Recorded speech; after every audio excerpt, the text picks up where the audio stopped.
Hoy es miércoles 20 de septiembre de 2023 y estas son las noticias.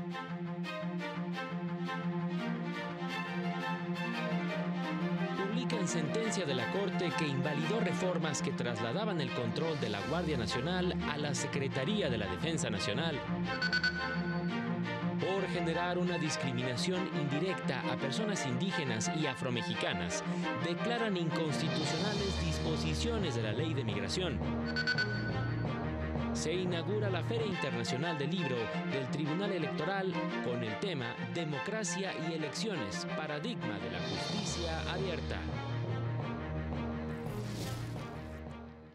Hola, ¿qué tal? ¿Cómo le va? Qué gusto saludarle. Muy buenas tardes, bienvenido, bienvenida a la información jurídica más importante, pero también y sin duda la más relevante de México y de todo el mundo. Soy Oscar González y a nombre de todo este equipo de trabajo le damos como siempre la más cordial bienvenida y saludamos a mi compañera Nidia Díaz en la interpretación de lengua de señas mexicana. Hola, Nidia.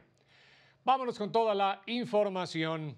La Suprema Corte publicó la sentencia del Pleno en la acción de inconstitucionalidad 137/2022, en la que invalidó las reformas que trasladaban el control operativo de la Guardia Nacional a la Secretaría de la Defensa Nacional.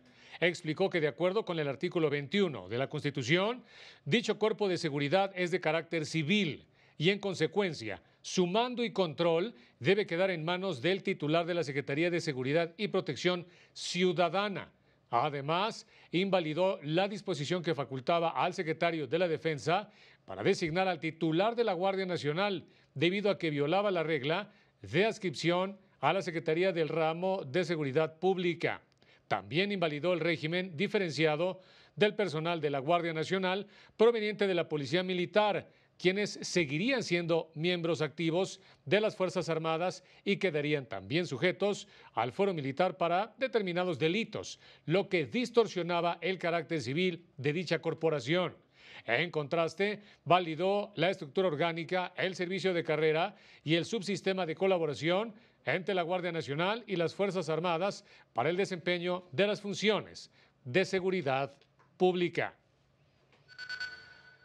Y la primera sala de la Corte determinó que son inconstitucionales los artículos 97 y 98 de la Ley de Migración, pues dada su amplitud, posibilitan que se genere una discriminación indirecta en perjuicio de personas indígenas y afromexicanas, ya que se ven afectadas de manera desproporcionada al facultar a la autoridad migratoria para realizar revisiones en cualquier momento y en zonas diferentes a las de ingreso y salida del país, limitando el derecho a la libre circulación y tránsito.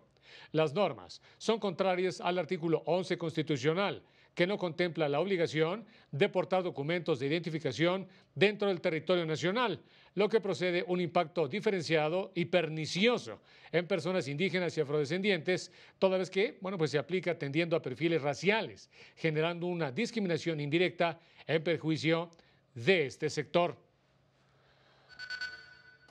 La segunda sala de la Corte determinó en sesión privada ejercer su facultad de atracción para conocer del amparo promovido por una empresa, impugnando la suspensión que determinó el Juzgado Primero de Distrito en materia administrativa de la capital del país, que prohíbe desde mayo de 2022 las corridas de toros en la Plaza México. Una mayoría de 3 ministros determinó que el asunto reunía los requisitos de interés y trascendencia para ser del conocimiento de la segunda sala de la Corte, por lo que una vez que se conozcan los asuntos que la integran, se remitirán a la Secretaría General de Acuerdos para que forme el expediente y se realice el turno correspondiente, tomando en cuenta que no se podrá asignar al ministro Javier Lainez ni al ministro Alberto Pérez Dayán.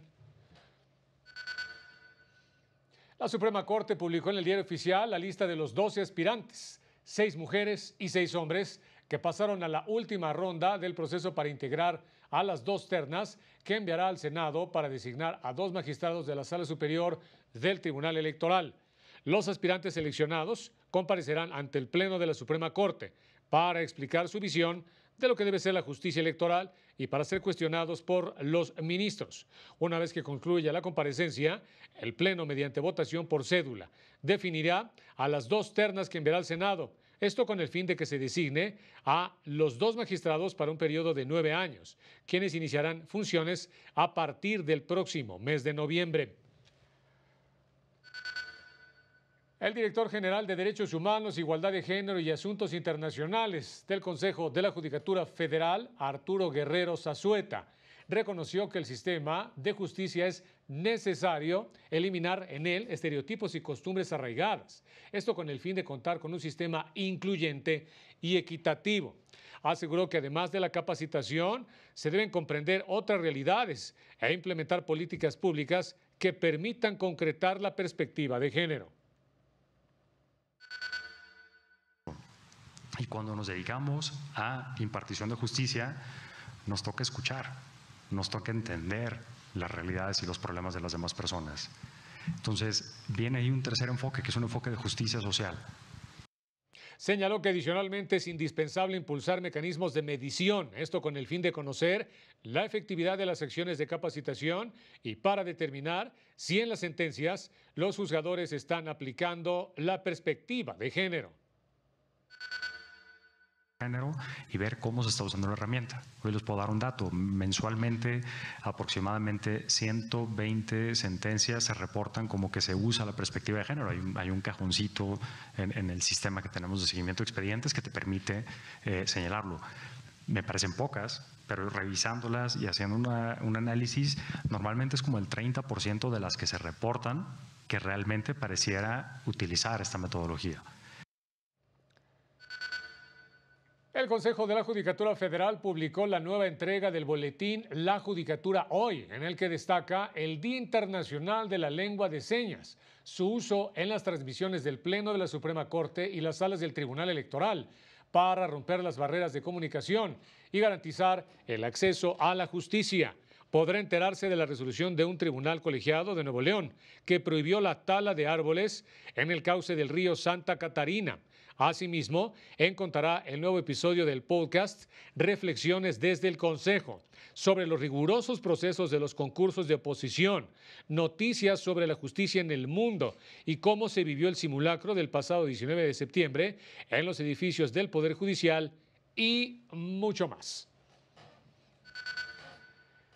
Vámonos ahora precisamente a las instalaciones de la Sala Superior. Ahí está pendiente mi compañero Jesús Daza. Él tiene información, todo el reporte de la 8ª Feria Internacional del Libro del Tribunal Electoral. Jesús, adelante con tu reporte. Muy buenas tardes. ¿Qué tal, Oscar? Buenas tardes, gracias. Pues déjame comentarte que el ministro de la Suprema Corte, Jorge Mario Pardo Rebolledo, aseguró que el Poder Judicial de la Federación garantiza una transición pacífica del poder con el inicio del proceso electoral 2023-2024.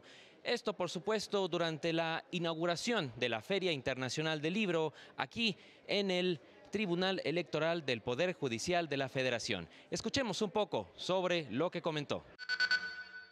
El Tribunal Electoral del Poder Judicial de la Federación se encuentra listo y actuará con gran responsabilidad en el proceso electoral en curso, garantizando a la sociedad imparcialidad, expeditez y exhaustividad en la impartición de justicia, con lo que se garantizará la tranquilidad social que se requiere para que al finalizar el proceso electoral pueda transitarse con paz y unidad al siguiente periodo de nuestra vida democrática.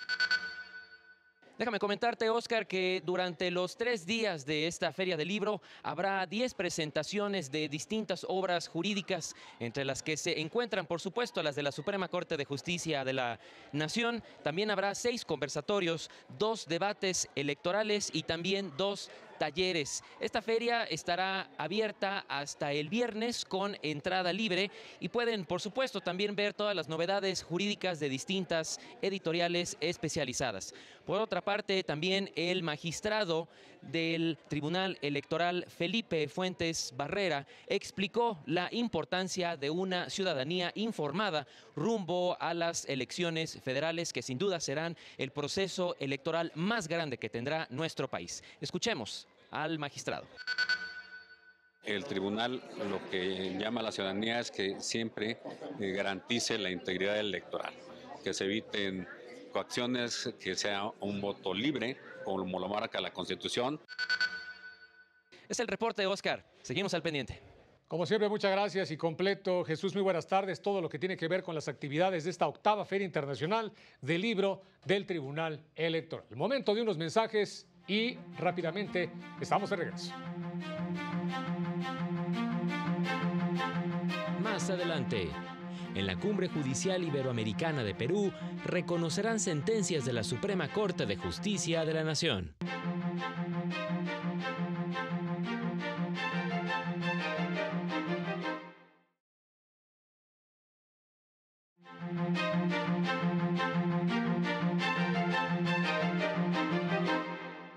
Diez minutos después de las 2 de la tarde, 23 grados la temperatura en la zona centro de la capital del país. Vámonos con más.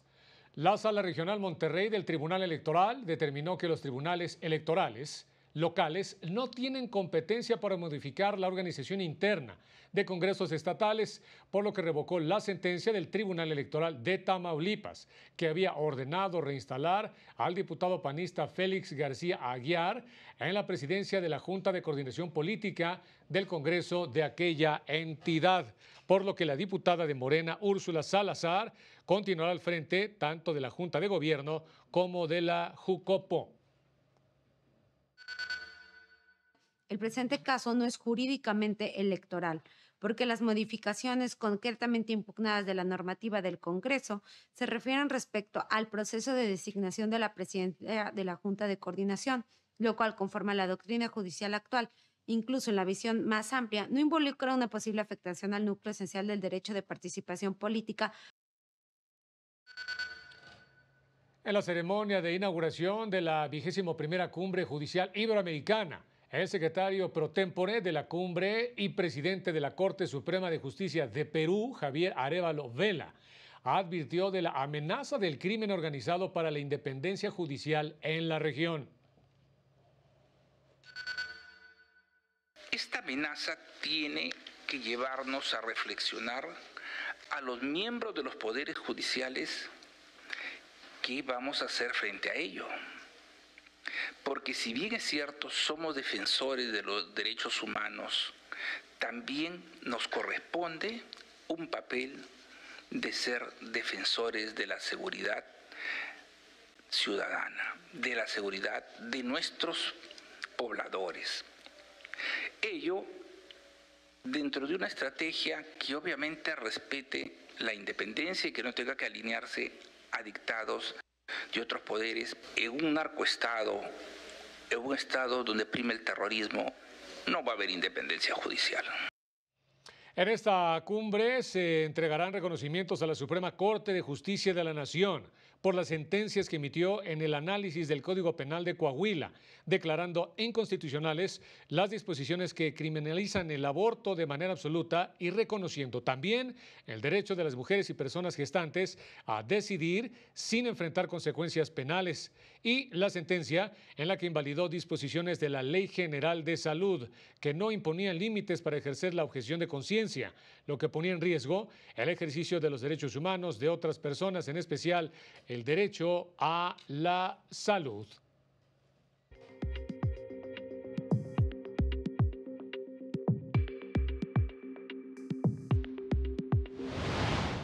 El Poder Judicial del Estado de México ha desmantelado 6 redes de corrupción al interior de la institución, aseguró el magistrado presidente Ricardo Sodi Cuellar al presentar el nuevo Código de Ética para el personal jurisdiccional.